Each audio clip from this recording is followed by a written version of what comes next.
በኢትዮጵያ የሚገኙ አነስተኛ የብድርና ቁጠባ ተቋማት ከ5 ሚሊዮን በላይ ለሆኑ አባወራና ማወራዎች አገልግሎት ለመስጠት 80 ቢሊዮን ብር ገደማ ለብድር አገልግሎት ማቅረባቸው ተገልጿል።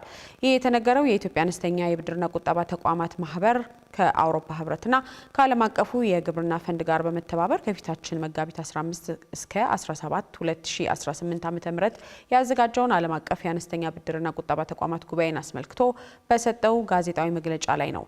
መግለጫውን የተከታተለው ብሩክ አስቀናው ተጨማሪ ዝርዝር አለው፣ እንከታተለው። አነስተኛ የብድርና ቁጠባ ተቋማት በተለያዩ ምክንያቶች መደበኛ የባንክ አገልግሎት ለማግኘት የሚቸገሩ የህብረተሰብ ክፍሎችን፣ አነስተኛ ንግዶችንና ስራ ፈጣሪዎችን እንዲሁም በገጠር የሚገኙ አርሶ አደሮችንና ዝቅተኛ ገቢ የሚያገኙ ዜጎችን የፋይናንስ ድጋፍና አገልግሎት ለመስጠት አልመው የሚቋቋሙ ናቸው። በ1990 ዓ.ም የተመሰረተውና በሀገሪቱ የሚንቀሳቀሱ 62 አነስተኛ የብድርና ቁጠባ ተቋማትን በስሩ የያዘው የኢትዮጵያ አነስተኛ የብድርና ቁጠባ ተቋማት ማህበር ተቋማቱ በተለይም ያለማስያዣ የሚሰጥ ብድርን በማቅረብ ህብረተሰቡን ተጠቃሚ በማድረግ ላይ እንደሚገኙ ገልጿል። እነዚህ ዜጎች ከመደበኛ የባንኪንግ ኢንዱስትሪ የፋይናንስ አገልግሎት ማግኘት የማይችሉ ናቸው። በምን ምክንያት?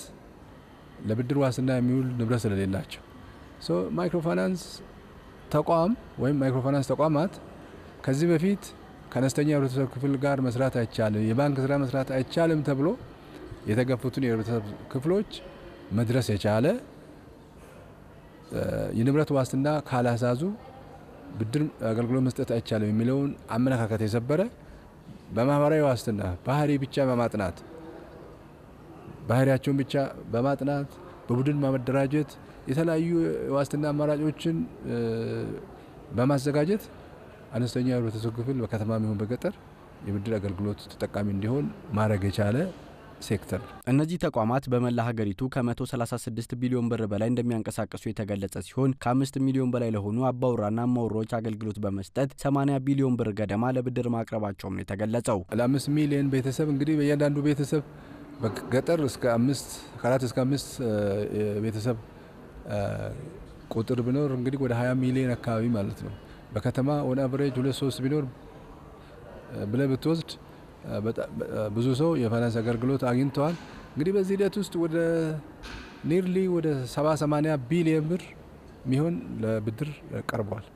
ከዚህ ውስጥ ወደ ከ50 እስከ 60% ከቁጠባ ምንጭ የተገኘ ነው።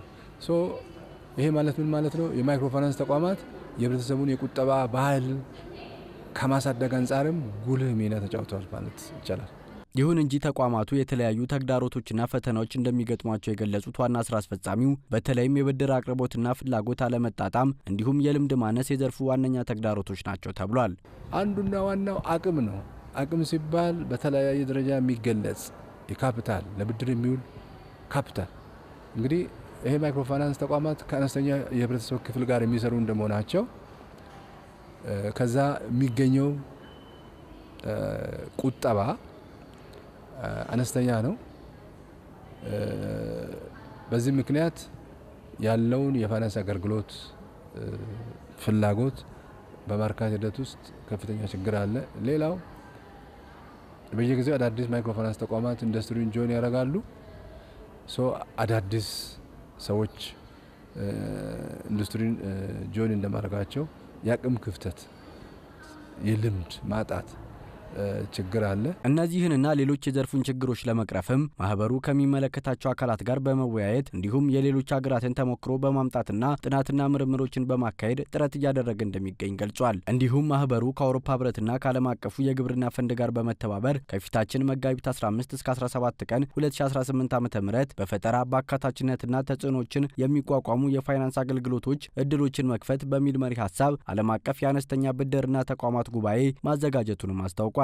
ማህበሩ ጉባኤውን አስመልክቶ ለመገናኛ ብዙሃን ባለሙያዎች በሰጠው መግለጫ ከተለያዩ የዓለም ሀገራት የተውጣጡ ተቋማትና ግለሰቦችን ጨምሮ ከ500 በላይ እንግዶች ይሳተፋሉ ተብሎ እንደሚጠበቅ ገልጿል። ጉባኤው በዘርፉ ዲጂታል ሽግግርን ለመፍጠርና የሌሎች ሀገራትን ተሞክሮ ከመካፈል ባለፈ ትላልቅ ዓለም አቀፍ የገንዘብ ተቋማት በዘርፉ ኢንቨስት እንዲያደርጉ የሚያስችል ነው ተብሏል። በዓለም ላይ ያሉ በኢንዱስትሪው ስመጥሩ ስም ያላቸው እና ብዙ ተሞክሮ ያላቸው ልምዶ ያላቸው እውቀቱ ያላቸው ግለሰቦች ኮኔክት እንድናደርግ እድል ይፈጥራሉ። የሚመጡ ሰዎች ኢንቨስተሮችም ይሆናሉ ማለት ነው።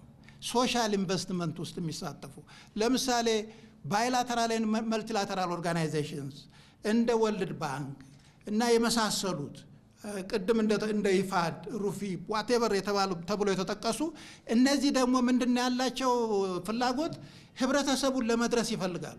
ህብረተሰቡን አገልግሎት ለመፍጠር ለህብረተሰቡ የተሻለ ተደራሽነት የፋይናንስ አቅርቦት እንዲኖር ይፈልጋሉ።